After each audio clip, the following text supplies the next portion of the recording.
Avant de commencer l'histoire, dites-nous d'où vous regardez en laissant un commentaire ci-dessous. Si vous appréciez cette vidéo, n'oubliez pas de liker et de vous abonner. Passez une merveilleuse journée. Profitez de l'histoire, tout le monde.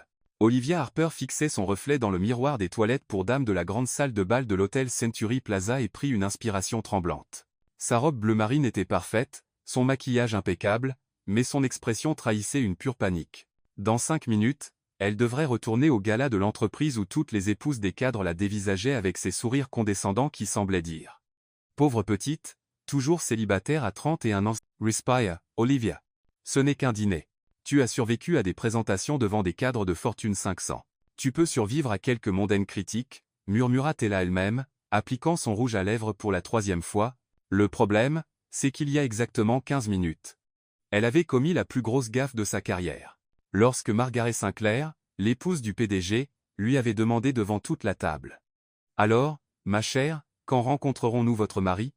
Olivia s'était figée. Un silence gênant s'était étiré pendant d'interminables secondes jusqu'à ce qu'elle entende sa propre voix répondre. « En fait, il est ici ce soir. Mon mari travaille dans l'entreprise. » Margaret avait failli laisser tomber sa flûte de champagne en cristal. « Vraiment ? Qui est-ce ? Le connaissons-nous ?» Et c'est là qu'Olivia avait commis l'erreur du siècle. Ses yeux avaient désespérément balayé la salle de bal jusqu'à ce qu'il se pose sur le seul homme qu'elle reconnaissait parmi la mer de smokings noirs. C'est Ethan Caldwell. Le silence qui suivit fut encore pire que le premier. Ethan Caldwell, le directeur le plus intimidant de l'entreprise. L'homme qui avait rejeté chacune des propositions créatives d'Olivia au cours des 18 derniers mois.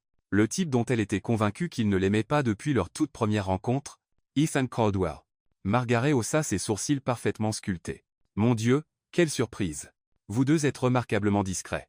Extrêmement discrets. » Olivia força un sourire qui ressemblait probablement davantage à une grimace. « Politique de l'entreprise, vous comprenez ?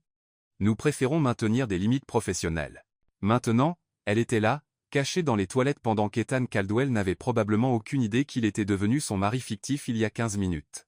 Olivia prit une profonde inspiration et poussa la porte en acajou. Elle devait trouver Ethan et expliquer la situation avant que quelqu'un ne le félicite pour son mariage.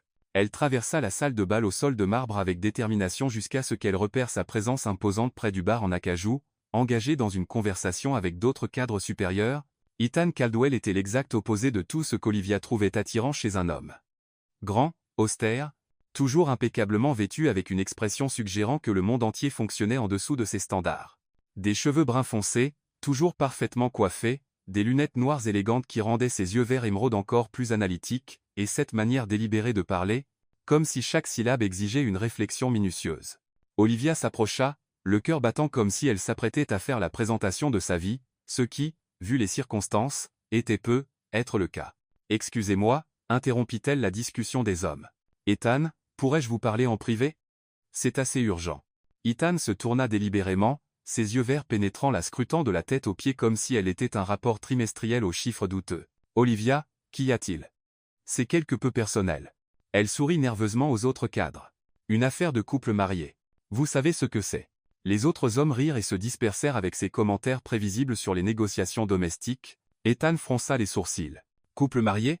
Olivia le guida vers une zone plus calme près des fenêtres du sol au plafond, donnant sur l'horizon de la ville. « Écoutez, je sais que nous n'avons pas exactement une relation de travail harmonieuse. C'est une manière diplomatique de dire que vous me considérez comme un perfectionniste inflexible, et que je trouve vos propositions ambitieuses sur le plan créatif mais faibles sur le plan analytique, » interrompit Ethan, avec ce ton mesuré qu'elle connaissait trop bien. « Merveilleux, merci pour cette évaluation brutalement honnête de notre dynamique professionnelle, » inspira profondément Olivia. « Mais j'ai désespérément besoin de votre aide. Quelque chose d'assez compliqué s'est produit. » « Assez.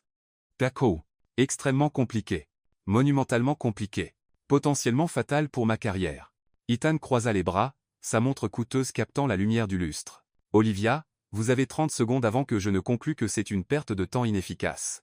J'ai dit aux épouses des cadres que vous êtes mon mari. » Le silence qui suivit fut si profond qu'Olivia pouvait distinguer le quatuor à cordes dans le coin, les conversations lointaines, et même le léger bourdonnement de la climatisation. Ethan l'observa avec une expression qu'elle n'avait jamais vue auparavant. Ce n'était ni de l'agacement, ni du choc, ni de la désapprobation. C'était quelque chose de bien plus troublant, une fascination à peine contenue. « Fascinant, dit-il enfin. Et qu'est-ce qui a précisément motivé cette déclaration ? Parce qu'elle me regardait avec ses expressions de pitié. Vous comprenez? Pauvre cher, plus de 30 ans et toujours pas marié. Et j'ai simplement paniqué. Et parmi tous les hommes dans cette salle de bal, vous avez spécifiquement choisi l'individu qui, selon votre propre évaluation précédente, possède la chaleur et la spontanéité d'une feuille de calcul financière. Les yeux d'Olivia s'écarquillèrent d'horreur. Vous avez entendu cette conversation. J'ai une ouïe fonctionnelle, Olivia, et votre frustration a tendance à compromettre votre contrôle du volume. Ses joues s'enflammèrent. Écoutez, je reconnais que c'était une décision spectaculairement mauvaise, mais Margaret approche de notre position. Ethan l'interrompit, faisant un geste subtil. Accompagné d'environ 4 autres épouses, toutes affichant une curiosité évidente à propos de notre arrangement matrimonial. Olivia pivota et observa le groupe avançant comme des enquêtrices en robe de créateur poursuivant une piste prometteuse. Une panique totale s'activa. Que dois-je faire? Que dois-je faire? Elles découvriront ma supercherie immédiatement. Ethan expira lentement, comme quelqu'un contemplant une fusion commerciale à haut risque. Vous me devez une explication complète de comment nous en sommes arrivés à cette situation absurde. Cela signifie-t-il que vous? Cela signifie que vous m'avez placé dans des circonstances exigeant des compétences de performance que je n'ai définitivement pas. Margaret apparut avec son entourage, toute rayonnant de ce sourire particulier qui signalait une interrogation sociale imminente. Ethan, quel plaisir de vous voir tous les deux ensemble. Nous discutions justement de comment nous n'avions jamais détecté de connexion romantique. Vous êtes vraiment des maîtres de la discrétion. Ethan jeta un coup d'œil à Olivia, puis à Margaret, et elle vit le moment précis où il prit une décision qui allait tout changer. En effet, dit-il, plaçant son bras autour de la taille d'Olivia avec une apparente naturelle, bien qu'elle détectât la tension dans sa posture, quand vous rencontrez la bonne personne, les démonstrations publiques deviennent inutiles. Olivia faillit s'étouffer avec sa propre respiration. Le bras d'Ethan l'entourant était étonnamment chaud et stable, et elle dut résister à l'impulsion de s'écarter, non pas parce que c'était inconfortable, ce qui était déjà assez troublant, mais parce que ça semblait juste. Et cette prise de conscience était absolument terrifiante. Depuis combien de temps êtes-vous ensemble? Demanda une des femmes. Olivia commença à répondre, mais Ethan parla en premier. Environ 2 ans. Nous avons développé notre relation progressivement, n'est-ce pas, chérie? Il la regarda avec une expression qui pouvait sembler affectueuse pour les observateurs, ignorant l'alarme contrôlée qu'elle détectait dans ses yeux verts analytiques. Olivia a toujours abordé tout avec une détermination remarquable. Détermination est certainement le mot juste. Olivia sourit en retour, décidant que s'il s'engageait dans cette fiction, elle s'assurait qu'il partage les conséquences. Ethan est considérablement plus systématique. Il préfère évaluer chaque variable avant de parvenir à une conclusion. Extraordinairement systématique. Les femmes rirent comme si elles assistaient à l'échange le plus charmant imaginable. Mais Olivia remarqua la mâchoire d'Ethan se crisper presque imperceptiblement. Point pris. Comme c'est romantique. Quand a eu lieu la cérémonie? Pourquoi n'avez-vous pas invité de collègues de l'entreprise? Olivia répondit rapidement. Nous avons opté pour une célébration intime. Famille proche uniquement. Ethan accorde une immense importance à la vie privée, n'est-ce pas, mon amour? Tout comme Olivia, répondit-il avec aisance. Elle préfère éviter l'attention inutile. Margaret applaudit avec enthousiasme. Absolument enchanteur.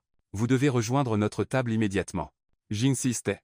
Harrison sera ravi d'apprendre qu'Ethan a enfin trouvé quelqu'un capable d'apprécier ses qualités uniques.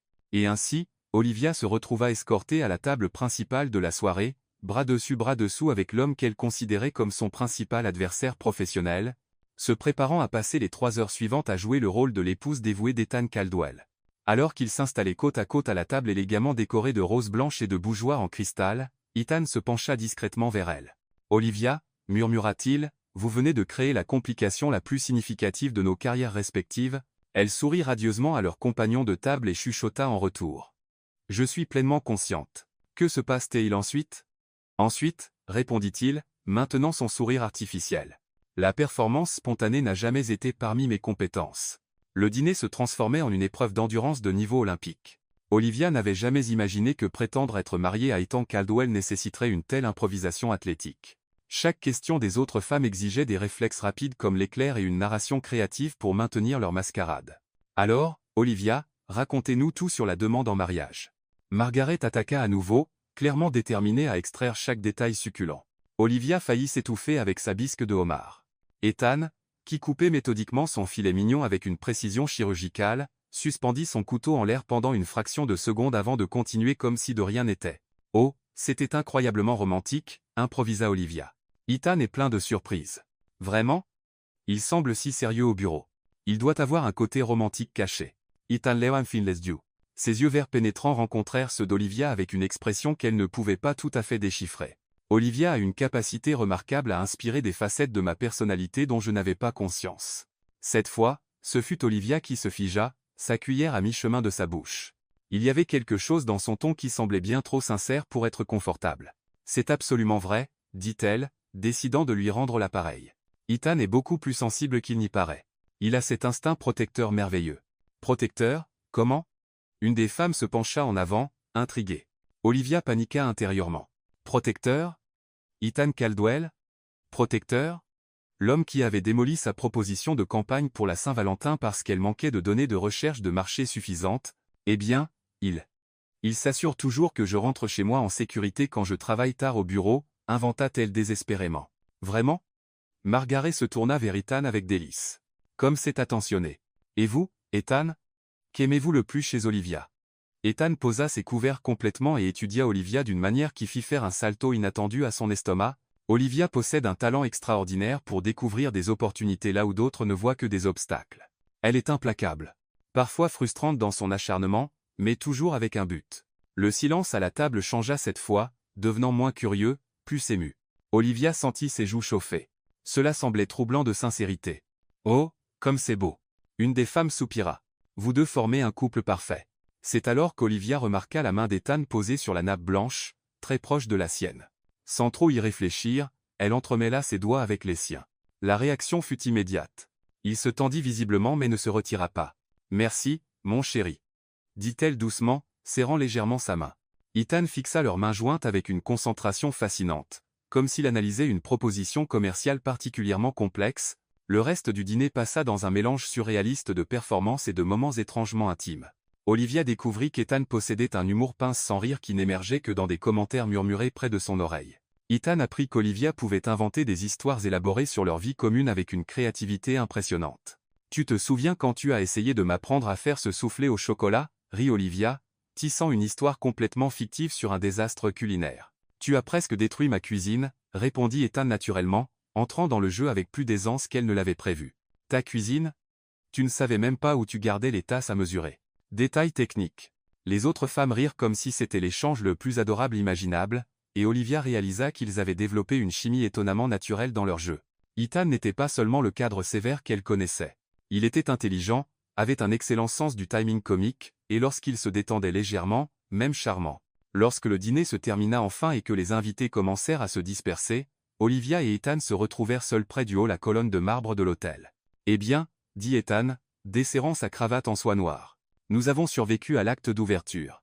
Je suis désolé de t'avoir entraîné dans ce désastre, soupira Olivia. Je n'ai vraiment pas envisagé les conséquences. Olivia. Ethan se tourna pour lui faire face directement. As-tu envisagé que nous devons maintenant maintenir cette tromperie au bureau également? Ces femmes parlent à d'autres personnes. Cette nouvelle va se répandre dans toute l'entreprise. La réalité s'abattit sur Olivia comme une vague d'eau glacée. Mon Dieu, tu as absolument raison. Tout le monde saura que nous sommes soi-disant mariés. Le mot est mariés, Olivia. Je ne peux même pas le dire. Comment allons-nous gérer ça au travail? Tu reconnais à peine mon existence normalement. Ethan passa ses doigts dans ses cheveux parfaitement coiffés, les ébouriffant pour la première fois dont Olivia se souvenait. Il semblait plus humain ainsi. Nous devrons établir quelques règles de base, dit-il. Premièrement, pas de démonstration publique d'affection excessive. Nous sommes un couple discret, souviens-toi. Évidemment. Deuxièmement, nous devons coordonner nos histoires. Si quelqu'un demande des détails, nous devons fournir des réponses cohérentes. Olivia quiesce. Ça fait parfaitement sens. Et troisièmement. Ethan hésita. Troisièmement, cela reste strictement professionnel. Ce n'est pas réel, Olivia. C'est simplement une situation temporaire jusqu'à ce que nous trouvions une stratégie de sortie élégante. Bien sûr, acquiesça TL rapidement. Évidemment, qui a suggéré que ce serait réel? Ce serait ridicule. Complètement ridicule, répéta Ethan. Ils restèrent silencieux un moment, étudiant tout sauf l'un l'autre. Alors, brisa Olivia le silence. À lundi au bureau, chérie. Ethan Tressaillit visiblement. Nous devrons travailler cet aspect, les surnoms affectueux. Pourquoi? Je pensais que ça sonnait naturel. Olivia, tu as dit chérie comme si tu avalais un médicament. Elle rit malgré leur situation. Tu n'étais pas beaucoup mieux avec ce darling robotique. J'improvisais sous pression. Alors, entraînons-nous. Olivia décida audacieusement. Dis quelque chose d'affectueux à mon égard. Ethan la fixa comme si elle venait de suggérer qu'il danse de manière interprétative dans le hall de l'hôtel. Pourquoi pas? Ça doit sembler crédible. Olivia, juste une phrase. N'importe quoi. Ethan prit une profonde inspiration, comme quelqu'un se préparant à plonger dans des eaux inconnues. Tu es magnifique ce soir. Olivia cligna des yeux de surprise. Il y avait quelque chose dans la manière dont il le dit qui fit accélérer son cœur de manière inattendue. C'était bien, dit-elle plus doucement qu'elle ne l'avait prévu. Attends-toi. Quoi? Dis quelque chose d'affectueux à mon égard. Olivia sentit ses paumes devenir moites. Ça ne devrait pas être difficile. Ce n'était que de l'entraînement, juste du jeu. Tu es vraiment très beau quand tu ne fronces pas les sourcils sur des rapports budgétaires. Les sourcils d'Ethan se levèrent légèrement. Très beau. J'étais honnête. L'honnêteté est un territoire dangereux, Olivia. Il y avait quelque chose dans sa voix qui rendit le hall de l'hôtel soudainement plus petit et plus intime. Olivia prit soudainement conscience de leur proximité, de la façon dont sa cravate desserrée le rendait moins intimidant et plus abordable. Peut-être devrions-nous mettre fin à cette soirée, dit-elle rapidement. Grosse journée demain. À trouver comment convaincre nos collègues que nous sommes follement amoureux. Follement amoureux. La bouche d'Ethan se courba en ce qui aurait pu être le début d'un sourire. Je pensais qu'on avait convenu d'une affection discrète. Exact. Discrètement amoureux. Silencieusement épris. Professionnellement dévoué. Tu rends les choses pires. Olivia gémit et couvrit son visage avec ses mains. Ça va être un désastre complet. Ethan la surprit en retirant doucement ses mains de son visage. Olivia, regarde-moi. Elle rencontra ses yeux, soudain frappés par combien il semblait différent hors de l'environnement du bureau. Moins intimidant, plus humain. Nous sommes tous deux des professionnels intelligents, dit-il calmement. Nous pouvons gérer cette situation avec dignité et planification stratégique. Ce n'est qu'une question de performance cohérente et de messages coordonnés. Tu fais sonner ça comme une fusion d'entreprises. D'une certaine manière, c'est le cas. Un partenariat stratégique temporaire avec des objectifs clairement définis et des métriques de succès. Olivia le fixa un moment, puis éclata de rire. Seul toi pourrais transformer un faux mariage en une initiative corporative. C'est un cadre éprouvé pour résoudre des problèmes complexes. Ethan. Oui. Demain va être absolument insensé. Ethan ajusta ses lunettes et redressa sa cravate. Oui, acquiescete. C'est certain. Alors qu'il marchait vers la sortie de l'hôtel, Olivia ne pouvait se débarrasser du sentiment que quelque part entre la bisque de homard et la mousse au chocolat, quelque chose avait changé entre eux, quelque chose qui n'avait rien à voir avec leur mariage fictif et tout à voir avec la manière très réelle dont Ethan l'avait regardée quand il l'avait appelée magnifique, ce qui était complètement ridicule, n'est-ce pas? Olivia arriva au bureau le lundi matin avec la confiance de quelqu'un entrant dans une fosse au lion vêtu d'une robe de viande. Elle avait passé tout le week-end à répéter des conversations décontractées dans le miroir de sa salle de bain et à chercher sur Google comment agir comme si on était marié à son patron sans mourir d'embarras. Les résultats n'avaient pas été encourageants. Elle essayait d'avoir l'air nonchalant en organisant son bureau lorsque son assistante Sophia bondit pratiquement vers elle avec une tasse de café et une excitation à peine contenue. « Olivia, j'ai entendu la rumeur la plus incroyable ce week-end. » Les yeux de Sophia pétillaient de cette joie généralement réservée aux scandales de célébrités. L'estomac d'Olivia tomba quelque part autour de ses chevilles. Oh, quel genre de rumeur! Apparemment, quelqu'un vous a vu au gala de l'entreprise avec Ethan Caldwell, et vous sembliez très proche. S'il te plaît, dis-moi que ce n'est pas vrai, parce que ce serait comme La Belle et la Bête. Mais si la bête portait des costumes coûteux et avait un MBA, répondit Sophia. Olivia tenta de paraître choquée tout en calculant à quelle vitesse elle pourrait fuir dans un autre pays. Je sais, je ne devrais pas colporter des ragots, mais sérieusement, Olivia, Ethan Caldwell, le type qui a renvoyé un rapport parce que vous aviez utilisé la police Arial au lieu de Times New Roman, avant qu'Olivia ne puisse formuler une réponse qui ne compterait pas techniquement comme parjure, l'ascenseur tinta et Ethan en sortit, l'air impeccablement professionnel comme toujours. Leurs yeux se croisèrent à travers l'espace du bureau, et Olivia sentit ce familier frisson de panique mêlé de quelque chose d'autre qu'elle refusait d'analyser. Ethan lui fit un signe de tête qui pouvait charitablement être appelé une reconnaissance. Pour tout le monde, cela semblait probablement normal. Pour Olivia, cela ressemblait à un signal lançant la performance la plus difficile de leur vie. Olivia. Sophia lui attrapa les bras. Il te regarde différemment. Que veux-tu dire par différemment? Je ne sais pas. Comme s'il te voyait vraiment au lieu de regarder à travers toi comme si tu étais un rapport trimestriel légèrement décevant. Olivia fut sauvée de répondre par son téléphone qui vibra avec un texto d'Ethan. Salle de conférence B dans 5 minutes. Nous devons discuter du projet Thompson. Il n'y avait aucun projet Thompson. Je dois y aller, dit Olivia à Sophia, attrapant son carnet. Réunion avec qui? Olivia s'arrêta, réalisant que c'était son premier test. Ethan. À propos du projet Thompson. Les sourcils de Sophia montèrent si haut qu'ils disparurent pratiquement dans sa chevelure. Depuis quand as-tu des réunions privées avec Ethan Caldwell? Depuis aujourd'hui, apparemment. Olivia se précipita vers la salle de conférence B, son cœur exécutant une sorte de routine de danse interprétative dans sa poitrine. Elle trouva Ethan déjà là, debout près de la fenêtre, le dos tourné, ressemblant à un héros mélancolique d'un roman d'amour d'affaires. « Nous avons un problème, dit-il sans se retourner. Déjà? Ce n'est que lundi matin. Ethan pivota pour lui faire face, l'expression grave. J'ai reçu 3 emails de félicitations ce week-end à propos de notre mariage, dont un du service des ressources humaines demandant pourquoi nous n'avions pas déposé les documents de déclaration appropriés pour les relations interbureaux. Olivia s'effondra dans une chaise. Oh non. Qu'as-tu répondu? Que nous nous occupions des documents cette semaine. Ce qui signifie que nous avons environ 4 jours pour soit déposer de faux documents de mariage, soit avouer à toute l'entreprise que nous sommes des menteurs élaborés. Pouvons-nous déposer de faux documents? Ethan la fixa avec l'expression de quelqu'un remettant en question chaque choix de vie qu'il avait conduit à ce moment. Olivia, ce serait de la fraude. Exact. Bien sûr, je le savais. Elle ne le savait absolument pas. Donc, nous avons. Et détruisons nos 2 carrières quand la nouvelle se répandra que nous avons inventé un mariage pour impressionner des mondaines à un gala de l'entreprise? Je ne pense pas. Olivia enfouit son visage dans ses mains. Ça devient hors de contrôle si vite. Ça empire, continua Ethan sans pitié. Margaret Sinclair a appelé mon assistante ce matin. Elle veut organiser un dîner pour nous samedi prochain chez elle avec son mari et 3 autres couples de cadres. Un dîner? Comme celui où ils nous poseront des questions personnelles pendant 3 heures pendant que nous mangerons de la nourriture raffinée et essaierons de ne pas faire exploser notre couverture? Précisément. Olivia leva les yeux vers Ethan, qui faisait les 100 pas dans la petite salle de conférence comme un comptable en cage. Tu sais ce qui est vraiment fou? Qu'on discute de fraude matrimoniale dans une salle de conférence nommée d'après une affiche motivante? Non, que nous soyons en fait plutôt bons dans ce truc de faux mariage. Hier soir au gala, nous avions de la chimie. Nous étions convaincants. Ethan s'arrêta de faire les 100 pas et la fixa avec l'un de ses regards analytiques. La chimie est un terme scientifique, Olivia. Ce que nous avions était une improvisation synchronisée basée sur une désespération mutuelle. Appelle ça comme tu veux, mais ces femmes y ont cru complètement. Avant qu'Ethan ne puisse répondre, la porte de la salle de conférence s'ouvrit et Greg Lawson du service comptabilité entra, puis recula immédiatement avec un sourire gêné. « Désolé, je n'avais pas réalisé que cette salle était occupée par vous 2 ensemble en privé. » Il haussa les sourcils de manière suggestive. « Je vais trouver une autre salle.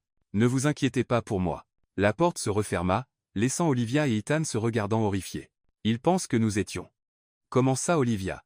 En train d'avoir une rencontre romantique dans une salle de conférence, termina Ethan platement, pendant les heures de travail. C'est exactement ce que je craignais. Maintenant, tout le monde va nous observer, analyser chaque interaction, chercher des signes de notre supposée relation. Comme invoqué par leur panique, la voix de Sophia retentit à l'interphone. Olivia, l'assistante de Margaret Sinclair est en ligne 2. Quelque chose à propos de plans pour un dîner. Olivia et Ethan échangèrent un regard de terreur mutuelle. Réponds, dit Ethan sombrement. Et souviens-toi, nous sommes des professionnels heureux en mariage qui sont totalement normaux et ne commettent absolument pas une tromperie élaborée. Olivia décrocha le téléphone avec des mains, légèrement tremblantes. Bonjour, Olivia Harper. La voix de Margaret était si joyeuse qu'elle était presque une arme. J'espère que ça ne vous dérange pas que je vous appelle pendant les heures de travail, mais je devais absolument vous parler de samedi soir. Samedi soir semble merveilleux, répondit Olivia, faisant des gestes frénétiques à Ethan, qui semblait maintenant envisager de sauter par la fenêtre. Merveilleux. J'y pensais garder 5 chimi, juste 4 copos. Vous et Ethan, bien sûr, Harrison et moi-même, les Thompson et les Harrison. Très chaleureux. Chaleureux, répéta Olivia faiblement.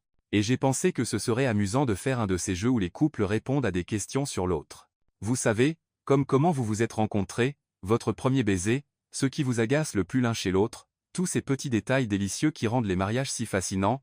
La vision d'Olivia commença à se troubler sur les bords. Des questions sur l'autre. Comme c'est amusant. Je sais, n'est-ce pas? Ce sera une si belle manière pour tout le monde de mieux vous connaître. Vous êtes tous 2 si discrets au travail. Quand Olivia raccrocha enfin, Ethan était assis dans une chaise, la tête dans les mains. Laisse-moi deviner, dit-il sans lever les yeux. Soirée de quiz pour couple. Elle veut connaître l'histoire de notre premier baiser. Bien sûr qu'elle veut. Et ce qui nous agace le plus l'un chez l'autre. Eh bien, celui-là devrait être assez facile. Olivia s'assit en face de lui. Ethan, nous devons vraiment apprendre des choses l'un sur l'autre. Des choses réelles, personnelles, assez pour convaincre les gens que nous sommes mariés depuis 2 ans. Ethan leva les yeux, ses cheveux légèrement ébouriffés d'avoir passé ses doigts dedans. Tu suggères qu'on mène des entretiens sur nos vies personnelles. Je suggère qu'on passe du temps ensemble en dehors du travail, qu'on apprenne à se connaître assez bien pour répondre aux questions sans avoir l'air d'étranger prétendant être marié. Olivia, ça ressemble dangereusement à... Quoi? À développer réellement une relation. Il y avait quelque chose dans sa voix qui fit accélérer le pouls d'Olivia. C'est juste de la recherche, Ethan. De la recherche de marché pour notre marque matrimoniale. Ethan resta silencieux un long moment, l'étudiant avec ses yeux verts pénétrants. D'accord, dit-il enfin, mais nous faisons ça systématiquement. Je vais créer un questionnaire couvrant toutes les informations de base que les couples mariés devraient connaître l'un sur l'autre. Bien sûr, tu vas créer un questionnaire.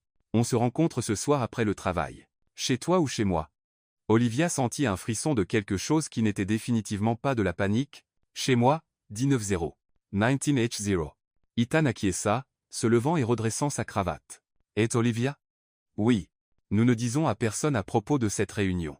Aux yeux de tous, nous rentrons simplement chez nous dans nos résidences respectives comme n'importe quel couple marié normal qui n'a absolument pas besoin d'étudier pour sa propre relation. Comprise. Devoir secret de mariage. Cestmavie maintenant. Ethan s'arrêta à la porte. Olivia? Ouais. Pour ce que ça vaut, je pense qu'on pourrait vraiment y arriver. Après son départ, Olivia resta seule dans la salle de conférence, se demandant quand exactement sa vie était devenue une comédie romantique écrite par quelqu'un avec un diplôme en administration des affaires, et pourquoi l'idée qu'Eton Caldwell vienne chez elle ce soir la rendait plus nerveuse qu'excitée par leur tromperie élaborée, ce qui était complètement ridicule, n'est-ce pas? Olivia avait nettoyé son appartement 3 fois dans les 4 heures depuis son retour du travail.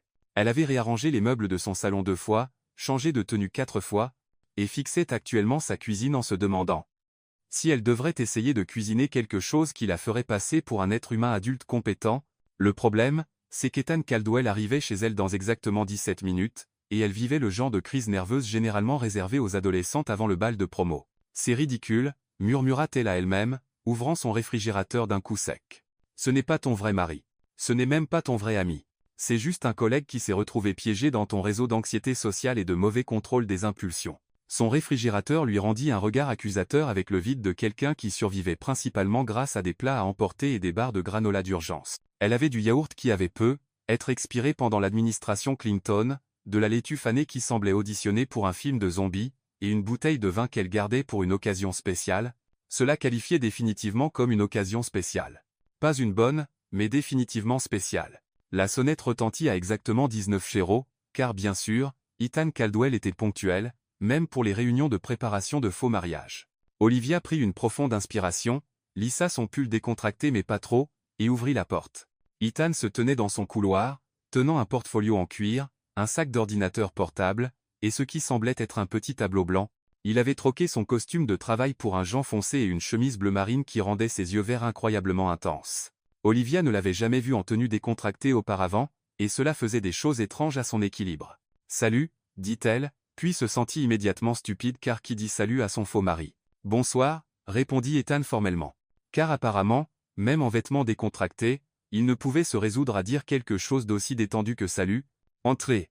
Olivia recula, faisant un geste vers son salon. « Puis-je t'offrir quelque chose à boire? J'ai du vin, du café, de l'eau, et... » Elle jeta un coup d'œil vers sa cuisine. « Du vin? Le vin semble approprié pour cette situation, » dit Ethan, regardant autour de son appartement avec l'attention minutieuse qu'elle l'avait vu appliquer au rapport trimestriel. « C'est sympa. Traite-toi. » Olivia s'arrêta dans le processus d'ouverture de la bouteille de vin. Qu'est-ce que ça veut dire? Coloré, créatif, légèrement chaotique, mais de manière intentionnelle. Il étudiait sa bibliothèque, qui était en effet un mélange chaotique de manuels de marketing, de romans d'amour, de livres de cuisine qu'elle n'avait jamais utilisés, et ce qui semblait être un petit jardin de succulentes. Je ne suis pas sûr si c'est un compliment ou une évaluation de performance. Ethan se tourna vers elle avec ce qui aurait pu être un sourire. C'était une observation, positive. Olivia lui tendit un verre de vin et s'installa sur son canapé, repliant ses jambes sous elle. Ethan resta debout, ressemblant à quelqu'un se préparant à faire une présentation au conseil d'administration. Alors, dit Olivia, dois-je m'inquiéter à propos du tableau blanc? Les aides visuelles améliorent la rétention de l'information, répondit Ethan, installant le petit tableau blanc sur sa table basse avec le sérieux de quelqu'un préparant un briefing militaire. J'ai préparé un questionnaire complet couvrant les informations essentielles que les couples mariés devraient connaître l'un sur l'autre. Il ouvrit son portfolio, et sortit ce qui semblait être un document de 10 pages. Le verre de vin d'Olivia s'arrêta à mi-chemin de sa bouche. Ethan, dis-moi que ce n'est pas ce que je pense.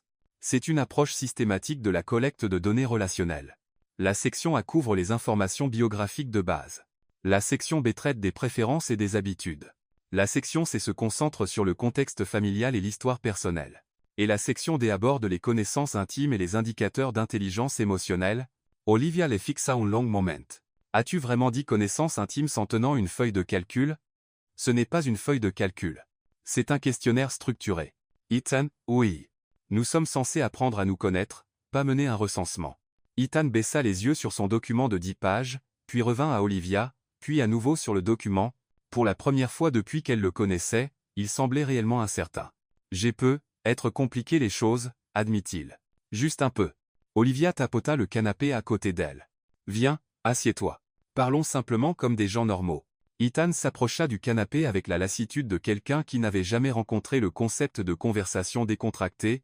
Il s'assit, maintenant une distance prudente entre eux, et Olivia remarqua qu'il sentait un parfum coûteux et autre chose, quelque chose de propre et de masculin qui la faisait inexplicablement vouloir se rapprocher. D'accord, dit Olivia, se recroquevillant face à lui.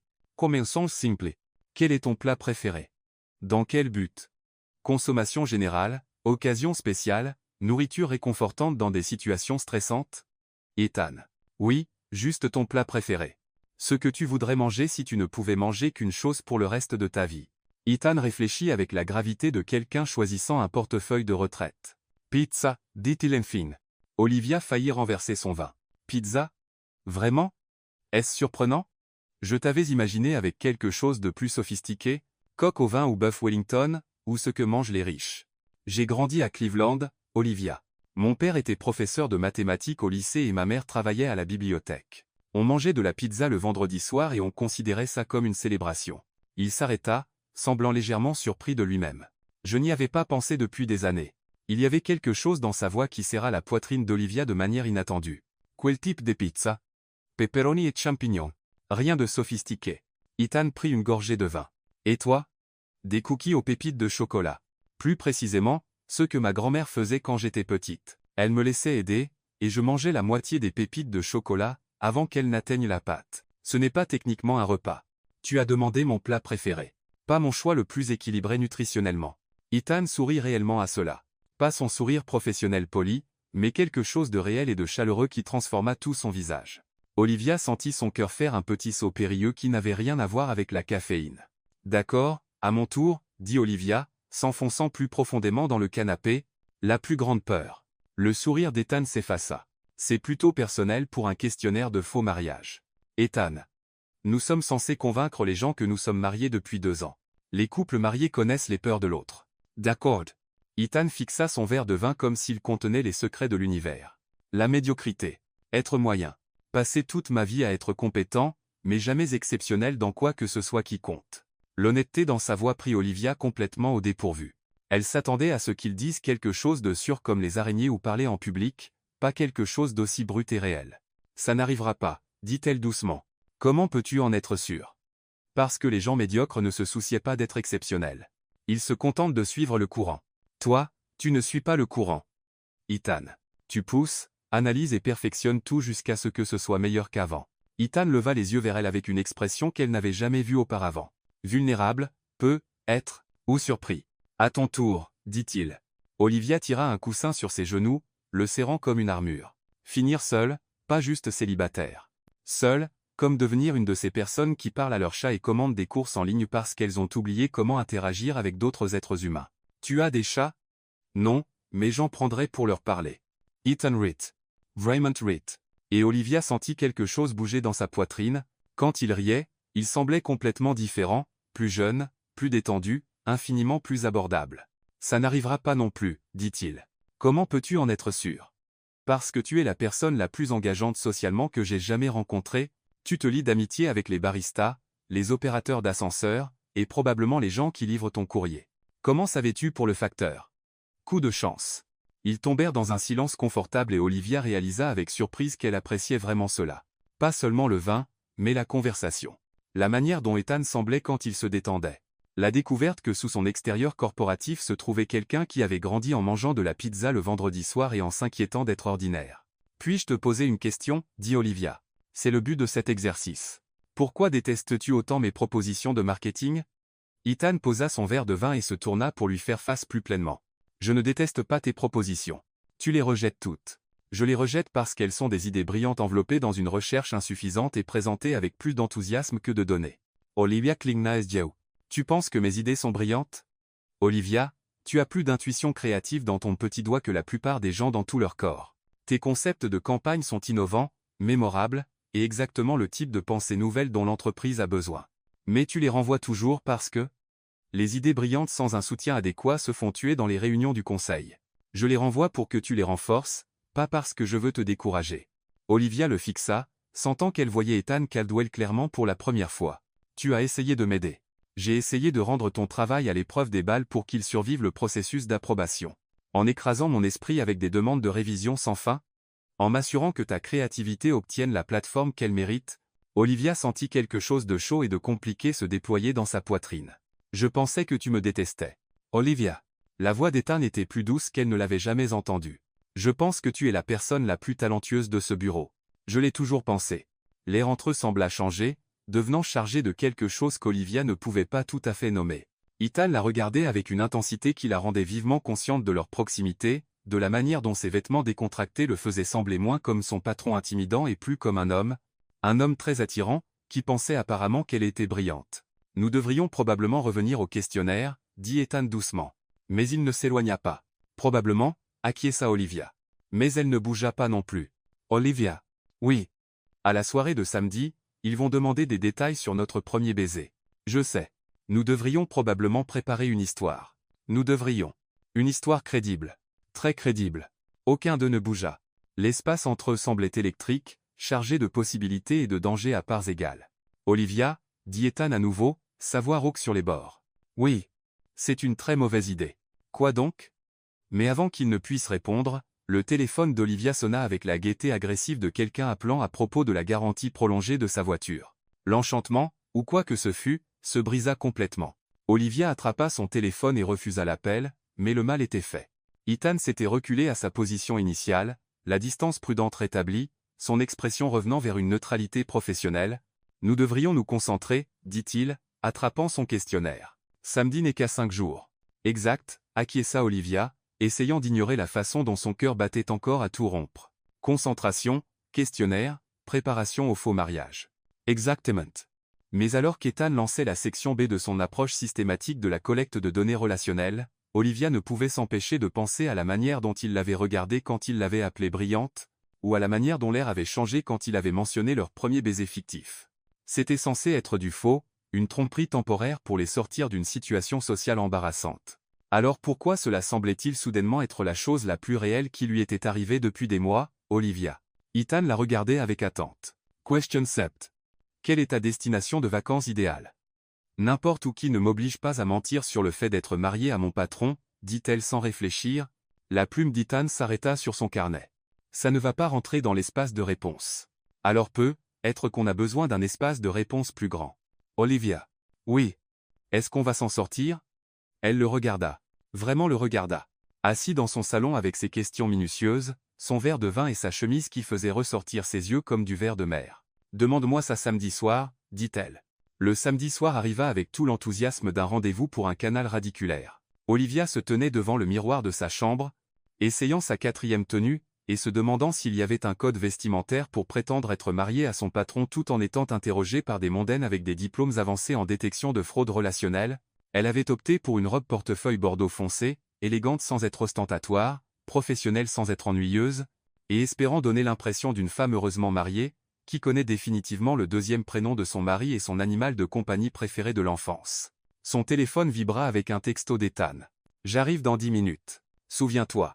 Nous sommes mariés depuis 2 ans, rencontrés à une conférence de marketing à Chicago, et ta bague de fiançailles est en train d'être redimensionnée. Olivia baissa les yeux sur sa main gauche nue et ressentit une nouvelle vague de panique. Ils avaient passé les 5 derniers jours à se rencontrer tous les soirs après le travail, révisant pour leur mariage comme si c'était l'examen le plus important de leur vie. Elle savait maintenant que le 2e prénom d'Ethan était Alexander. Il était allergique aux crustacés. Son premier animal de compagnie était un golden retriever nommé Einstein. Et il avait une petite cicatrice sur le genou gauche après être tombé de vélo à 7 ans. Plus important encore, elle avait appris qu'Ethan Caldwell n'était rien comme le directeur froid et analytique qu'elle pensait connaître. Il était drôle quand il n'essayait pas d'être professionnel. Il écoutait du rock classique quand il travaillait tard. Il avait appris à cuisiner lui-même parce que son colocataire d'université avait failli les empoisonner tous les deux avec des expériences de raman. Et quand il souriait, vraiment souriait, cela faisait des choses à son système cardiovasculaire qui nécessitaient probablement une supervision médicale, ce qui n'était absolument pas pertinent dans leur situation actuelle. La sonnette retentit, et l'estomac d'Olivia exécuta une routine de gymnastique de niveau olympique.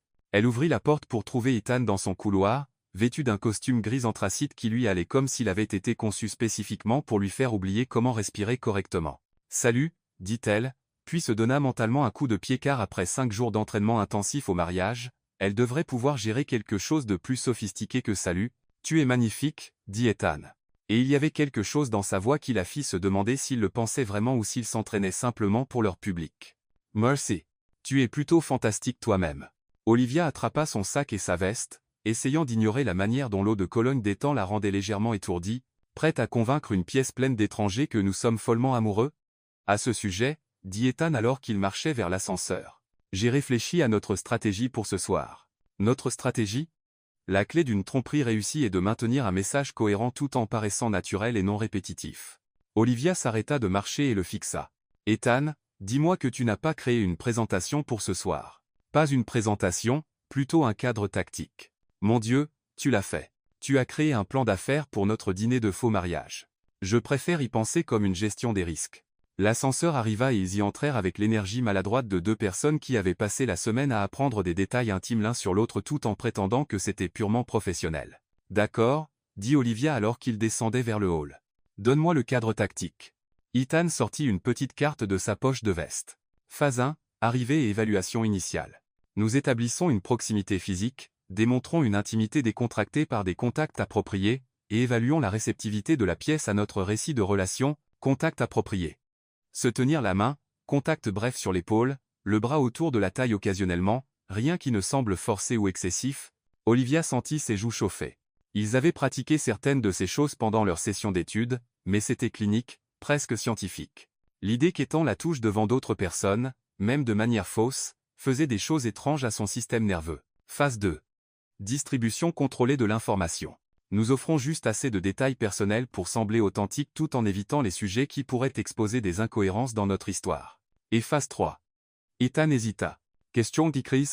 Si nous rencontrons des questions inattendues ou des situations qui menacent notre couverture, nous détournons avec humour ou redirigeons la conversation vers des sujets plus sûrs.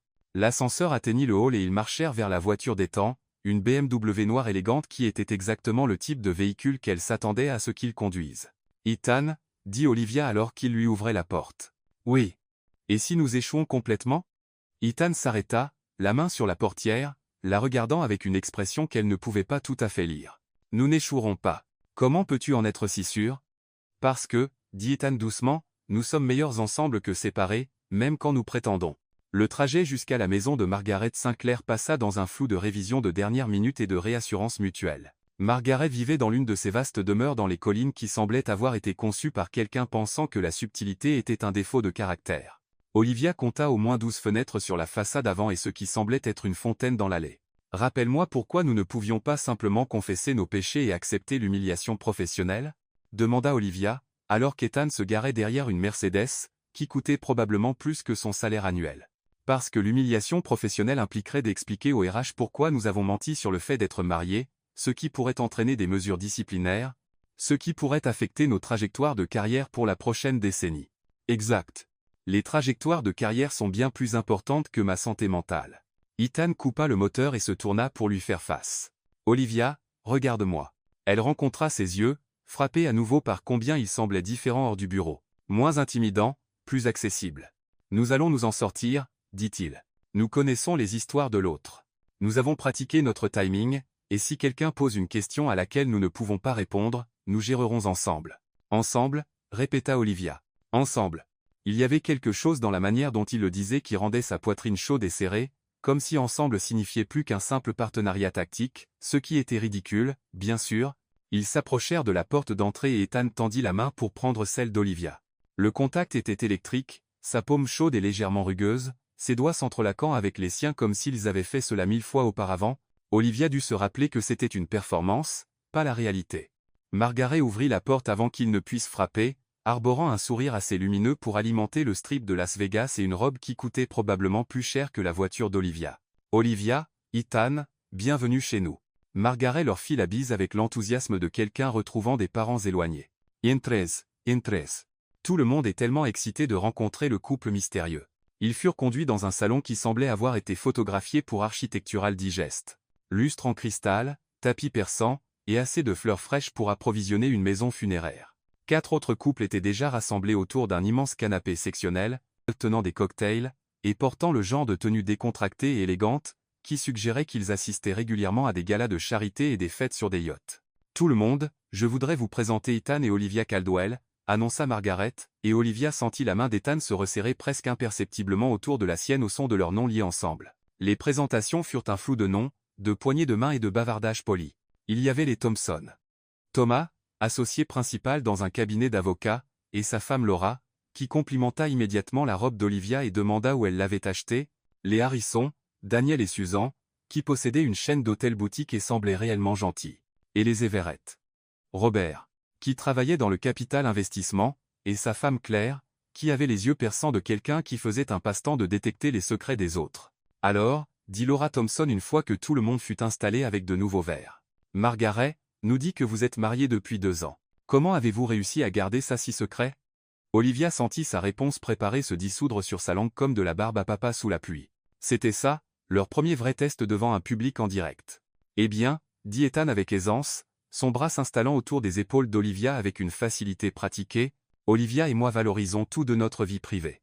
Nous pensions qu'il était important d'établir notre relation sans les pressions des potins de bureau et du regard public. Comme c'est rafraîchissant de maturité, dit Susan Harrison avec approbation. Tant de couples aujourd'hui semblent documenter chaque moment sur les réseaux sociaux. Nous sommes plus traditionnels de cette manière, ajouta Olivia, essayant d'ignorer à quel point cela semblait juste d'être blotti contre le côté d'Ethan. Nous préférons garder nos moments personnels privés. Mais vous avez sûrement des histoires à partager. Claire Everett se pencha en avant avec l'intensité d'un procureur. Comment saviez-vous qu'Ethan était le bon, Olivia?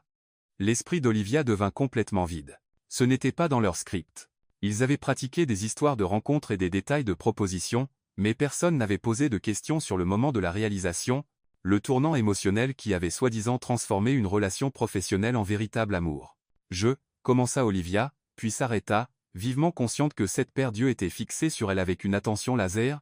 La main d'Ethan commença à tracer de petits cercles sur son épaule, un geste si intime et réconfortant qu'elle faillit oublier que c'était faux. Vous savez quoi, dit Olivia, levant les yeux vers Ethan et trouvant dans ses yeux verts quelque chose qui lui donna du courage. Ce n'était pas un moment précis. C'était plutôt comme réaliser que toutes les qualités qui rendaient Ethan difficile à travailler étaient en réalité les mêmes qualités qui le rendaient remarquable à aimer. Comme quoi, pressa Claire, clairement insatisfaite des généralités. Olivia sentit la tension d'Ethan à travers son bras autour de ses épaules, mais elle était engagée maintenant. Son attention aux détails, qui me rendait folle en réunion, signifiait qu'il se souvenait de chaque petite chose que je lui avais dite sur ma vie. Son insistance sur une préparation minutieuse, qui me frustrait professionnellement, signifiait qu'il n'oubliait jamais les dates ou événements importants. Sa nature analytique, qui semblait froide au début, était en réalité juste sa manière de s'assurer que tout était parfait, surtout pour les personnes dont il se souciait. La pièce devint silencieuse, et Olivia réalisa avec un sursaut qu'elle ne jouait plus vraiment. Tout ce qu'elle avait dit était vrai. Elle avait fini par voir l'intensité professionnelle d'Ethan comme une preuve d'un soin plus profond. Avait appris à lire ses expressions subtiles et à comprendre la prévenance derrière son approche apparemment rigide de tout. C'est magnifique, dit Laura Thompson doucement. Et vous, Ethan? Quand avez-vous su? Ethan regardait Olivia avec une expression qui fit sauter plusieurs battements à son cœur. Olivia a cette manière de voir des possibilités là où tout le monde voit des problèmes, dit-il doucement. Elle aborde chaque défi avec cette combinaison de créativité et d'optimisme qui vous fait croire que tout est réalisable. La première fois qu'elle m'a présenté une idée, un concept de campagne totalement non conventionnel et absolument brillant, j'ai su que je regardais quelqu'un d'extraordinaire. Était-ce avant ou après que vous ayez commencé à sortir ensemble? Demanda Daniel Harrison avec un sourire. Avant, dit Ethan, ses yeux toujours fixés sur ceux d'Olivia. Bien avant que je ne sois assez intelligent pour réaliser ce que je ressentais. Olivia sentit quelque chose palpiter dans sa poitrine qui n'avait rien à voir avec l'anxiété de performance et tout à voir avec la manière dont Ethan la regardait, comme si elle était vraiment extraordinaire. Comme si chaque mot qu'il venait de dire était complètement vrai. Eh bien, c'est très romantique, dit Margaret, frappant ses mains l'une contre l'autre. Mais maintenant vient la partie amusante.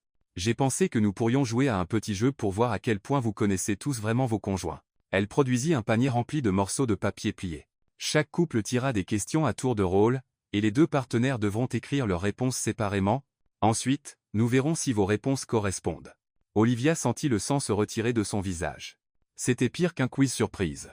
C'était un test de polygraphe matrimonial administré par des personnes ayant des décennies d'expérience en relations réelles. Qui veut commencer? Demanda Margaret gaiement. Nous, se porta volontaire Claire Everett immédiatement, ses yeux scintillant de l'enthousiasme compétitif de quelqu'un qui s'était préparé pour ce moment toute sa vie. Les premiers tours se passèrent sans accroc. Les Everett connaissaient les films préférés et les animaux de compagnie de l'enfance de l'autre. Les Thompson correspondirent correctement sur les destinations de vacances de rêve et les moments les plus embarrassants. Les Harrison réussirent les questions sur les dates d'anniversaire et les premières impressions. Puis Margaret tira une carte et sourit avec une joie à peine contenue. Celle-ci est pour Ethan et Olivia. Quelle était la plus grande peur de votre partenaire lorsque vous vous êtes rencontrés? La plume d'Olivia plana au-dessus de son papier alors que son esprit s'emballait. Ils avaient couvert les peurs pendant leur session d'études, mais la question demandait des peurs passées, pas actuelles. De quoi Ethan aurait-il eu peur il y a 2 ans quand ils se sont soi-disant rencontrés? Elle jeta un coup d'œil à Ethan, qui fixait son papier avec l'expression de quelqu'un essayant de résoudre un problème de calcul dans sa tête. Pas de communication subtile, pas de regard partagé qui pourrait les trahir. Ils étaient seuls. Olivia prit une profonde inspiration et écrivit la première chose qui lui vint à l'esprit, qu'ils n'étaient pas assez bons. Quand ils révélèrent leur réponse, Ethan avait écrit « Être vulnérable avec quelqu'un de nouveau ». Le silence dans la pièce fut assourdissant. « Oh » dit Margaret, son sourire vacillant légèrement. « Ce sont des réponses différentes. » Olivia sentit son monde soigneusement construit commencer à s'effondrer. C'était fini. Le moment où leur tromperie élaborée s'effondrait devant 8 personnes qui partageraient sans doute l'histoire de leur échec spectaculaire avec tous ceux qu'ils connaissaient. En fait, dit Ethan doucement, ce sont les mêmes réponses. Tout le monde se tourna pour le regarder, y compris Olivia. Olivia a raison, continua Ethan, sa voix stable malgré la tension évidente. Ma plus grande peur quand nous nous sommes rencontrés était de ne pas être assez bon pour elle, pour la relation, pour le type de vulnérabilité que l'amour véritable exige. J'avais peur de m'ouvrir à quelqu'un qui pourrait voir à travers toute ma compétence professionnelle et réaliser que j'étais juste ordinaire. Olivia le fixa, reconnaissant l'écho de leur conversation de lundi soir quand il avait admis sa peur de la médiocrité, mais cela semblait différent, plus profond, plus personnel. Et la réponse d'Ethan est aussi correcte, dit Olivia lentement, comprenant l'aube. J'étais terrifiée à l'idée d'être vulnérable avec quelqu'un de nouveau, surtout quelqu'un avec qui je travaillais. J'avais été blessée auparavant, et l'idée de laisser quelqu'un voir le vrai moi, le moi désordonné, imparfait, parfois peu sûr de lui, était absolument terrifiante. Donc, vous avez compris les peurs de l'autre sans avoir besoin d'en discuter explicitement, dit Susan Harrison, semblant impressionnée, c'est une intuition émotionnelle remarquable. N'est-ce pas? Dit Margaret, mais son ton suggérait qu'elle n'était pas entièrement convaincue. Le jeu continua, mais Olivia enregistra à peine les autres questions, elle était trop occupée à traiter ce qui venait de se passer. Ethan les avait sauvés avec sa pensée rapide et son honnêteté émotionnelle. Mais plus que cela, il avait révélé quelque chose de réel sur lui-même. Quelque chose qui n'avait rien à voir avec leur faux mariage et tout à voir avec qui il était vraiment. Quand la soirée se termina enfin, Olivia et Ethan dirent leurs adieux avec l'enthousiasme poli de personnes ayant survécu avec succès à un sommet diplomatique. Ils atteignirent la voiture avant que l'un d'eux ne parle. Ça, dit Ethan, démarrant le moteur avec des mains qui n'étaient pas tout à fait stables, ce furent les 3 heures les plus stressantes de ma vie. Mais nous l'avons fait, dit Olivia, surprise par son épuisement. Nous y sommes vraiment arrivés. Vraiment? Claire Everett semblait vouloir nous interroger sous serment, mais elle ne l'a pas fait, et tout le monde semblait convaincu. Ils roulèrent dans un silence confortable pendant plusieurs minutes, avant qu'Ethan ne parle à nouveau. Olivia. Oui. Ce que j'ai dit là, à propos du fait que je savais que tu étais extraordinaire dès la première présentation que tu m'as faite. Le cœur d'Olivia commença à battre plus vite. Oui. Ce n'était pas dans notre script. Je sais. C'était vrai. Olivia se tourna pour regarder son profil dans la lumière tamisée du tableau de bord. Les choses que j'ai dites sur le fait de comprendre pourquoi ton attention aux détails et ta minutie étaient en réalité des signes d'attention, c'était vrai aussi. C'est compliqué, dit Ethan doucement. Très compliqué. Nous devrions probablement prétendre que cette conversation n'a jamais eu lieu. Probablement. Mais alors qu'Ethan s'engageait dans le garage de son immeuble, Olivia ne pouvait se débarrasser du sentiment que quelque chose de fondamental avait changé entre eux ce soir. Ils avaient commencé la soirée en tant que collègues, prétendant être mariés. Mais quelque part entre le premier cocktail et le dernier au revoir, la ligne entre performance et réalité était devenue dangereusement floue. Merci, dit Olivia alors qu'Ethan la raccompagnait à sa porte.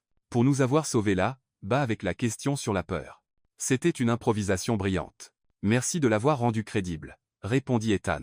Ton explication sur la vulnérabilité avait tout son sens. Il se tenait devant la porte de son appartement, aucun des deux n'étant tout à fait prêt à mettre fin à la soirée, tous deux conscients que lundi les ramènerait au bureau où ils devraient naviguer leur véritable relation dans le contexte de leur fosse. Alors, dit Olivia, je suppose que nous sommes officiellement un couple marié avec succès maintenant. Officiellement fictif, tu veux dire? Exact. Fictif. Ethan s'approcha et la respiration d'Olivia s'arrêta. Pendant un instant, elle pensa qu'il pourrait l'embrasser. Vraiment l'embrasser. Pas pour le spectacle, la pratique ou la préparation tactique, mais parce qu'il le voulait. Au lieu de cela, il passa à côté d'elle et appuya sur le bouton de l'ascenseur qu'elle avait oublié de presser. « Bonne nuit, Olivia », dit-il doucement. « Bonne nuit, Ethan ». Alors que les portes de l'ascenseur se refermaient entre eux, Olivia s'appuya contre le mur et essaya de traiter ce qui venait de se passer. Ils avaient réussi à convaincre 8 personnes qu'ils étaient heureux en mariage. Ils avaient survécu à leur premier test majeur en tant que faux couple. Alors, pourquoi avait-elle l'impression de tomber amoureuse de quelqu'un qui était censé être complètement fictif? Et pourquoi soupçonnait-elle qu'Ethan pourrait tomber aussi? Olivia se réveilla le dimanche matin avec la gueule de bois émotionnelle de quelqu'un qui avait passé la soirée précédente à mentir avec succès à 8 personnes tout en révélant accidentellement la vérité sur ses sentiments. Elle resta allongée dans son lit, fixant le plafond, en rejouant chaque moment du dîner et essayant de comprendre quand exactement son faux mariage avec Ethan Caldwell avait commencé à ressembler moins à une performance artistique et plus à un vœu pieux. Son téléphone vibra avec un message texte et son cœur fit un petit bond ridicule lorsqu'elle vit le nom d'Ethan à l'écran. Merci pour hier soir. Nous formions une bonne équipe. J'espère que tu te remets de notre performance. Olivia fixa le message pendant plusieurs minutes, analysant chaque mot comme s'il s'agissait d'une pièce à conviction cruciale dans une affaire juridique complexe. Performance. Il continuait à appeler cela une performance, ce qui signifiait qu'ils considéraient toujours leur relation comme purement professionnelle, ce qui signifiait qu'elle suranalysait définitivement tout. Elle répondit, nous formions une bonne équipe. Merci pour le sauvetage brillant avec la question sur la peur. À lundi au bureau, Marie. Elle faillit supprimer le mot Marie, puis décida que c'était convenablement plaisantin vu leur situation, sauf que lorsqu'elle l'envoya, cela ne ressemblait pas à une blague. Cela ressemblait à autre chose entièrement. Son téléphone vibra à nouveau presque immédiatement. À lundi, femme. Olivia lâcha son téléphone comme s'il avait soudainement pris feu. C'était problématique. Très, très problématique. Elle passa le reste du dimanche à essayer de se convaincre que le frisson dans son estomac quand Ethan l'avait appelée femme n'était que de l'adrénaline résiduelle de leur tromperie réussie. Elle organisa son placard, fit 3 lessives, tenta de faire des pancakes de zéro, ce qui donna ce qu'on pourrait charitablement décrire comme des frisbees comestibles, et regarda en boucle une saison entière d'une émission de télé, réalité de rencontre où les gens tombaient amoureux dans des circonstances totalement artificielles, ce qui n'était absolument pas pertinent pour sa situation actuelle. Le dimanche soir, elle avait presque réussi à se convaincre que tout ce qu'elle avait ressenti au dîner était juste le résultat naturel de la préparation intensive au faux mariage et du stress partagé. Elle et Ethan étaient des collègues qui avaient exécuté avec succès une tromperie sociale complexe. Rien de plus, rien de moins. Puis le lundi matin arriva, et sa rationalisation soigneusement construite s'effondra comme un château de cartes dans un ouragan. Olivia entra dans l'immeuble de bureau à exactement 8h30, à la même heure qu'elle arrivait tous les jours depuis 3 ans. Elle prit l'ascenseur jusqu'au 14e étage, dit bonjour à Sophia, et s'installa à son bureau avec son café habituel du lundi matin et un sentiment d'urgence lié aux échéances imminentes. Tout était complètement normal, sauf que lorsqu'Ethan sortit de l'ascenseur à 8h45, impeccablement professionnel dans son costume bleu marine et portant sa mallette en cuir, le cœur d'Olivia exécuta une routine de claquettes élaborée qui n'avait absolument rien à voir avec la caféine. Leurs yeux se croisèrent à travers l'espace du bureau, et pendant un instant, Olivia vit quelque chose vaciller dans son expression, quelque chose de chaud et de compliqué qui lui fit oublier comment respirer correctement. Puis Ethan hocha la tête poliment, dit « Bonjour, Olivia », dans son ton professionnel standard, et marcha jusqu'à son bureau comme si rien n'avait changé, ce qui techniquement n'avait pas changé. Ils étaient toujours collègues, toujours faussement mariés pour le bénéfice de personnes qui ne travaillaient pas avec eux, maintenant toujours les mêmes limites professionnelles qu'ils avaient toujours maintenues. Alors pourquoi Olivia avait-elle l'impression que quelque chose de fondamental avait changé dans l'univers? Olivia. Sophia apparut à son bureau avec l'enthousiasme de quelqu'un portant un ragot frais. Comment était ton week-end? Quelque chose d'excitant s'est passé? Olivia faillit s'étouffer avec son café. Pourquoi poserais-tu cette question? Je ne sais pas. Tu sembles différente aujourd'hui. Rayonnante, peut-être. T'es-tu amusée avec Ethan? Avec Ethan? La voix d'Olivia sortit légèrement plus aiguë que prévu. Pourquoi passerais-je du temps avec Ethan? Sophia haussa les sourcils. Parce que tu es mariée avec lui, non? Olivia avait complètement oublié que pour son assistante, elle et Ethan étaient heureusement mariés et passaient probablement leur week-end à faire des choses de couple marié comme se disputer sur des projets de rénovation domiciliaire et partager l'espace du comptoir de la salle de bain. Oh, exact. Oui, nous avons passé un bon week-end. Très mariés. Mariés, tu sais, domestiques, de couple. Nous avons fait des activités de gens mariés. Sophia la regardait comme si elle avait commencé à parler en grec ancien. Comme quoi? L'esprit d'Olivia devint vide. Que faisaient les couples mariés le week-end? Elle était célibataire depuis si longtemps que ses activités de week-end consistaient principalement en plats à emporter, services de streaming, et conversations avec ses plantes d'intérieur. Nous sommes allés dîner, dit-elle enfin. Tiens, semblait sympa. Où êtes-vous allés? Olivia réalisa avec une horreur croissante qu'elle était sur le point de décrire le dîner où ils avaient passé 3 heures à mentir à des étrangers sur leur relation. C'était plus un dîner de groupe avec d'autres couples. Oh! Amusant. Comme un double, rendez-vous? Plus comme un rendez-vous, octuple? Sophia rit. Ça semble très social pour Ethan. Il est généralement si discret. Avant qu'Olivia ne puisse s'enfoncer davantage dans ce trou conversationnel, son téléphone sonna. Elle le saisit avec le soulagement de quelqu'un attrapant une bouée de sauvetage. Olivia Harper à l'appareil. Olivia, c'est Margaret Sinclair. La voix à l'autre bout du fil était aussi brillante et autoritaire que jamais. J'espère que ça ne vous dérange pas que je vous appelle au travail, ma chère. L'estomac d'Olivia plongea quelque part autour de ses chevilles. Bien sûr que non, Margaret. Que puis-je faire pour vous? Eh bien, Harrison et moi discutions justement de la merveilleuse soirée de samedi, et nous avons réalisé que nous n'avions jamais eu l'histoire complète de votre rencontre avec Ethan. Vous avez mentionné une conférence de marketing à Chicago, mais nous aimerions entendre plus de détails. La vision d'Olivia commença à se brouiller sur les bords. Plus de détails sur une rencontre fictive dans une conférence fictive qu'ils avaient inventée lors d'une de leurs sessions d'études, mais qu'ils n'avaient pas complètement développée car ils étaient trop concentrés sur les informations biographiques de base. Oh, dit Olivia faiblement. Ce n'est pas une histoire si intéressante. Believe-en-us. Chaque histoire d'amour est intéressante. Était-ce le coup de foudre? Vous détestiez-vous au début? Nous mourons d'envie de savoir. Olivia regarda à travers le bureau vers le bureau d'angle d'Ethan où elle pouvait le voir à travers les parois vitrées, concentrée intensément sur son écran d'ordinateur. Elle avait besoin de renfort, et elle en avait besoin immédiatement. Vous savez quoi, Margaret? J'aimerais vous raconter toute l'histoire, mais je pense qu'Ethan la raconte bien mieux que moi. Puis-je lui demander de vous rappeler? Il termine juste une réunion avec un client. Oh, merveilleux. Je serai là toute la matinée. Faites-le appeler dès qu'il sera libre. Olivia raccrocha le téléphone et composa immédiatement l'extension d'Ethan. Ethan Caldwell à l'appareil. Salle de conférence B tout de suite, dit Olivia sans préambule. Urgence. Olivia. Quel genre d'urgence? Le genre où Margaret Sinclair veut savoir exactement comment nous nous sommes rencontrés, y compris des détails que nous n'avons pas encore inventés. Il y eut une pause. J'arrive tout de suite. Olivia se précipita vers la salle de conférence B, son cœur battant comme si elle venait de courir 14 étages. Ethan arriva 30 secondes plus tard, fermant la porte derrière lui avec l'expression sombre de quelqu'un se préparant à une réunion de gestion de crise. Qu'a-t-elle demandé exactement? Dit-il sans préambule. Des détails sur notre rencontre à la conférence de marketing à Chicago. Elle veut savoir si c'était le coup de foudre ou si nous nous détestions au début, et elle veut que vous la rappeliez dès que possible pour lui raconter toute l'histoire. Ethan s'assit lourdement dans une des chaises de la salle de conférence. Nous aurions dû nous préparer à ça. Nous nous sommes préparés à tout. Nous avons des films préférés, des animaux d'enfance, des dates d'anniversaire, des histoires familiales. Comment aurions-nous pu savoir qu'elle voudrait un compte-rendu minute par minute de notre première rencontre fictive?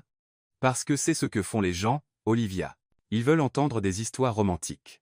Ils veulent des détails, des émotions et un arc narratif. Olivia commença à faire les 100 pas dans la petite salle de conférence comme un animal en cage. D'accord, alors nous inventons quelque chose maintenant. Nous créons une histoire de rencontre adorable qui est crédible, romantique et cohérente avec tout ce que nous leur avons déjà dit. Dans les 5 prochaines minutes. Avons-nous le choix? Ethan sortit son téléphone et ouvrit son application de notes. Bien. Conférence de marketing à Chicago. Nous avons besoin d'un hôtel spécifique, d'une situation spécifique, et d'une raison spécifique pour laquelle nous aurions interagi malgré le fait de travailler pour la même entreprise, mais sans nous connaître. Eh bien. Olivia s'arrêta de faire les 100 pas. Attendez, nous travaillons pour la même entreprise? Pourquoi ne nous serions-nous pas connus avant une conférence à Chicago? Parce que, Ethan s'arrêta, réfléchissant, vous étiez au bureau de New York et j'étais au bureau de Los Angeles. J'ai été transféré à New York 6 mois après notre mariage. Mais tout le monde ici sait que vous êtes au bureau de New York depuis 3 ans. Alors nous avons tous deux commencé à l'entreprise récemment après notre mariage. Olivia secoua la tête. Margaret connaît notre historique d'emploi. Elle est amie avec des gens des RH. Ils se regardèrent à travers la table de conférence, le poids de leur tromperie de plus en plus complexe pesant sur eux comme du brouillard. Ça devient hors de contrôle, dit Olivia doucement. Complètement hors de contrôle. Ethan acquiesce. Nous devrions simplement avouer. Dire la vérité à tout le monde et affronter les conséquences. Vous avez raison. Nous devrions. Aucun d'eux ne bougea. Olivia, dit Ethan après un long moment. Puis-je vous poser une question? Bien sûr. Avez-vous autant de mal que moi à vous rappeler que ce n'est pas réel? La question plana dans l'air entre eux comme une arme chargée. Olivia sentit son cœur s'arrêter, redémarrer, puis commencer à battre dans un rythme qui n'avait rien à voir avec la panique et tout à voir avec l'espoir. Que voulez-vous dire? Demanda-t-elle prudemment. Ethan s'adossa à sa chaise, passant ses mains dans ses cheveux dans le geste qu'elle avait reconnu comme son signe de stress ou d'incertitude. Je veux dire que lorsque Margaret a demandé si c'était le coup de foudre, mon premier instinct n'était pas d'inventer une histoire.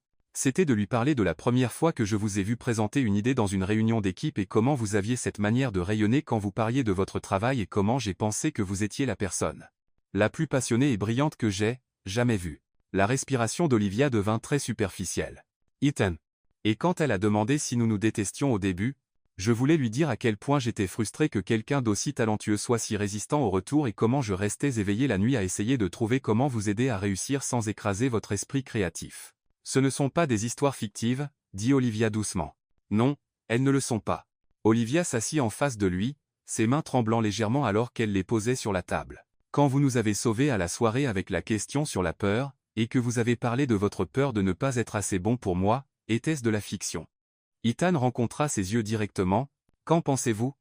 Je pense, dit Olivia, sa voix à peine au-dessus d'un murmure, que nous sommes dans de sérieux ennuis. Le genre d'ennui qui met fin à des carrières. Le genre d'ennui qui change tout. Ils restèrent assis en silence pendant plusieurs moments, la magnitude de leur situation s'installant sur eux. Ils avaient commencé avec un simple mensonge pour éviter l'embarras social, et d'une manière ou d'une autre, ils avaient fini avec quelque chose qui semblait plus réel que n'importe quelle relation qu'ils avaient jamais vécue. Le téléphone d'Olivia sonna, les faisant tous deux sursauter. Elle regarda l'identifiant de l'appelant et sentit son estomac chuter. C'est encore Margaret. Ne répondez pas, dit Ethan rapidement. Je dois répondre. Si je ne le fais pas, elle appellera les RH ou se présentera ici en personne. Olivia répondit au téléphone avec des mains qui n'étaient pas tout à fait stables. Bonjour, Margaret. Olivia, ma chère, je suis tellement désolé de vous déranger encore, mais j'ai eu la plus merveilleuse idée. Harrison et moi aimerions organiser une fête d'anniversaire pour vous et Ethan. Je sais que votre deuxième anniversaire n'est pas avant le mois prochain, mais nous pensions que ce serait charmant de célébrer avec tous vos collègues, une fête surprise au bureau. La vision d'Olivia se rétrécit. Une fête surprise au bureau où tout le monde s'attendrait à ce qu'ils agissent comme un couple amoureux devant leurs vrais collègues qui connaissaient leur véritable histoire relationnelle. C'est tellement attentionné de votre part, Margaret. Mais vraiment, ce n'est pas nécessaire. Pas l'Ivanes. C'est déjà en cours. J'ai parlé avec votre département des RH pour coordonner cela. Ils sont tellement excités. Apparemment, tout le monde se demandait à propos de la vie personnelle mystérieuse d'Ethan, et maintenant ils ont hâte de célébrer votre histoire d'amour. Olivia regarda Ethan, qui était devenu assez pâle pour nécessiter une attention médicale. Qu'en pensiez-vous? Parvint à demander Olivia. Vendredi après-midi, juste après la réunion trimestrielle du personnel. Ce sera parfait. Tout le monde sera déjà réuni dans la salle de conférence principale. Olivia ferma les yeux. Vendredi, dans 4 jours, devant chaque personne avec qui il travaillait, y compris ceux qui les connaissaient tous deux depuis des années, et qui remarqueraient certainement si leur dynamique relationnelle passait soudainement de collègues professionnels à époux dévoués. Margaret, ça semble absolument merveilleux, mentit Olivia avec le désespoir de quelqu'un acceptant sa propre exécution. Nous serons surpris. Oh, vous le serez.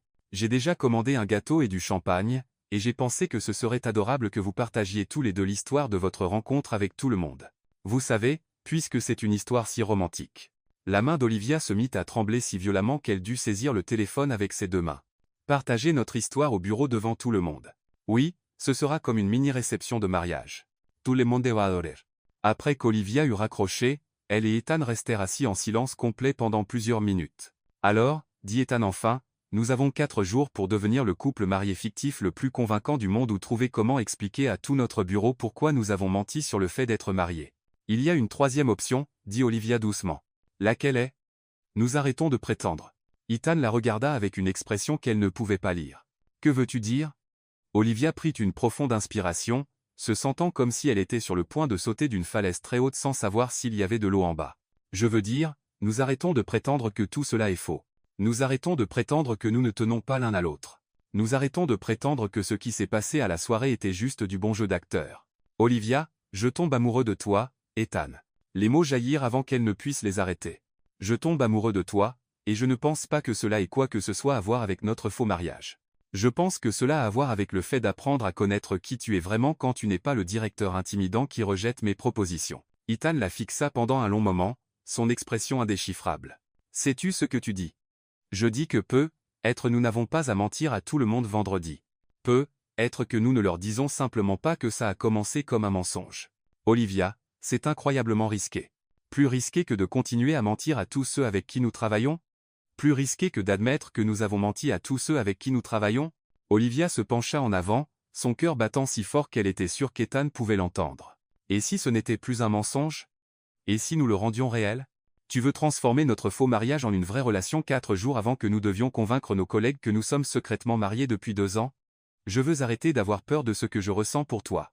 Ethan resta silencieux si longtemps qu'Olivia commença à se demander si elle venait de faire la plus grosse erreur de sa vie professionnelle et personnelle.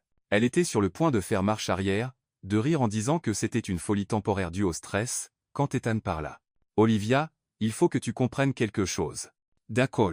Je tombe amoureux de toi depuis notre première session d'études. Être avant cela.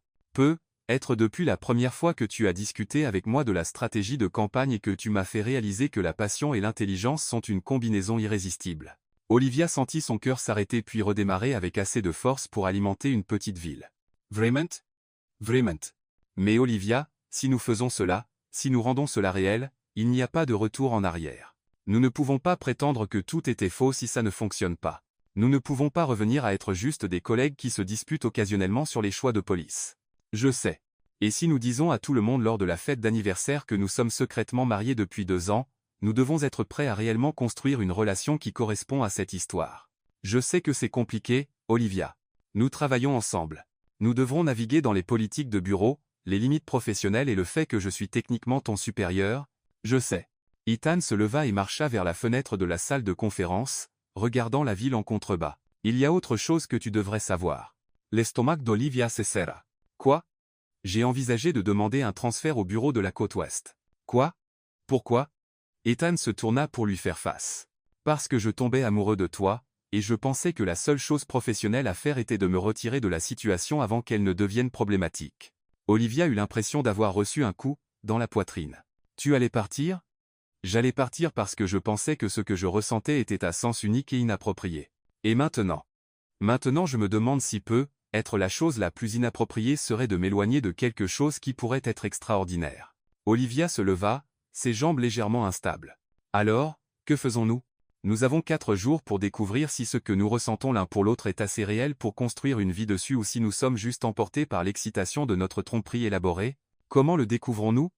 Ethan marcha vers elle, s'arrêtant juste assez près pour qu'elle puisse sentir son eau de Cologne et voir les éclats dorés dans ses yeux verts. Nous passons les 4 prochains jours sans prétendre. Nous allons à de vrais rendez-vous, nous avons de vraies conversations, et nous voyons si Ethan et Olivia fonctionnent aussi bien que M. Etmada Caldwell. Et ensuite, vendredi après-midi, quand Margaret nous demandera de raconter à tout le monde comment nous nous sommes rencontrés, nous dirons soit la vérité sur le fait de tomber amoureux, soit la vérité sur le fait de s'effondrer. Olivia leva les yeux vers lui. Cet homme qui était devenu d'une manière ou d'une autre la personne la plus importante de sa vie en l'espace de 2 semaines et pris la décision la plus effrayante de sa carrière. D'accord. Découvrons, si nous sommes aussi bons à être réels qu'à être faux. Ethan sourit, pas son sourire professionnel poli, mais le vrai qui lui faisait oublier comment penser clairement. Dans ce cas, Olivia Harper, aimeriez-vous dîner avec moi ce soir ? Un vrai dîner, pas une session de planification stratégique déguisée en repas. Est-ce que tu m'invites à un rendez-vous, Ethan Caldwell ? J'invite la femme dont je pense tomber amoureux à passer une soirée à découvrir si j'ai raison. Olivia sentit tout son monde basculer sur son axe.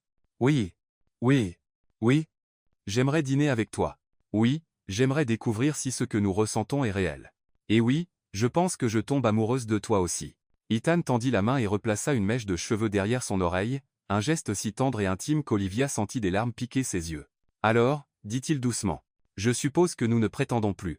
Je suppose que non. Olivia. Oui. Je suis terrifié. Moi aussi. Bien. Si nous n'étions pas terrifiés, ça ne serait pas réel. Alors qu'ils quittaient la salle de conférence ensemble, Olivia surprit Sophia les observant avec une curiosité non dissimulée. Pour la première fois depuis que toute cette mascarade avait commencé, Olivia ne ressentit pas le besoin d'analyser son expression ou de s'inquiéter de maintenir leur couverture, car pour la première fois, elle ne prétendait pas. Et cela, réalisa-t-elle, faisait toute la différence. Vendredi était encore à 4 jours. 4 jours pour découvrir si leur faux mariage pouvait devenir une vraie relation. 4 jours pour découvrir si Olivia Harper et Ethan Caldwell étaient aussi compatibles que M. Et Madame Caldwell l'avait été. 4 jours pour tomber amoureux pour de vrai. Olivia n'avait jamais été aussi excitée d'être terrifiée de toute sa vie. Fin.